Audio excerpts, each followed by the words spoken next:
on a dit Dachi. Pourquoi? Parce que au départ, le fils de Tom l'appelait par son nom directement Tom. Ses amis font qui le fréquentaient. On dit donc, c'est pas bien que vous appelez votre nom, votre père.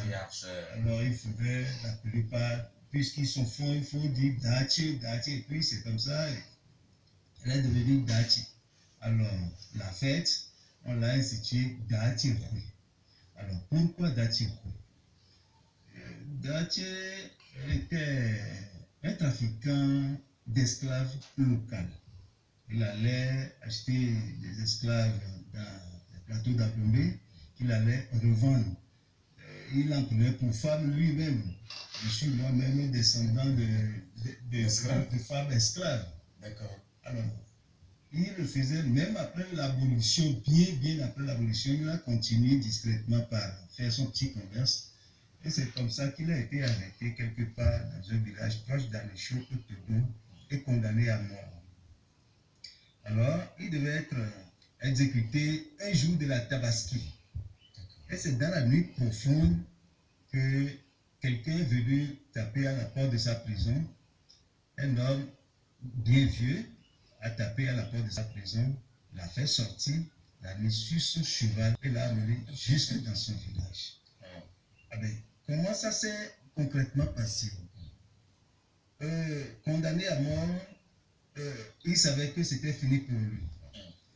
La nouvelle a été colportée par les commerçants ambulants qui fréquentaient toute la zone dans le temps. Ils étaient des musulmans venus du Nigeria qui étaient des commerçants ambulants. C'est eux qui ont apporté la nouvelle dans le village. Ça avait attristé tout le village. Et puis, on savait que ça n'était fini pour lui. Mais quand la personne l'a pris, d'abord quand il a ouvert la prison, il a appelé par son nom. Il dit, sors. Donc quand on a dit sors, pour lui c'était que il était parti pour être exécuté. Il a mis sur son cheval, il est monté sur son cheval, et ils ont parcouru toute la nuit, et ils sont arrivés Et bizarrement, la personne qui était venue le chercher, c'est lui qui conduisait le cheval. C'est lui qui conduisait le cheval. Alors, il a conduit jusque quelque part, il dit, maintenant, est-ce que tu peux reconnaître ton village? Est-ce que tu peux reconnaître ta maison? Il a dit oui, parce qu'il était désespéré, il ne savait pas il a dit oui. Il est resté là jusqu'à l'aube, et c'est lui, il était déjà à la porte de sa maison. Et quand il est rentré, les gens savaient penser que c'était un fantôme, ils avaient pris peur, il les a rassurés pour dire que c'était lui. Et c'est là où il était à beaucoup de lui-même.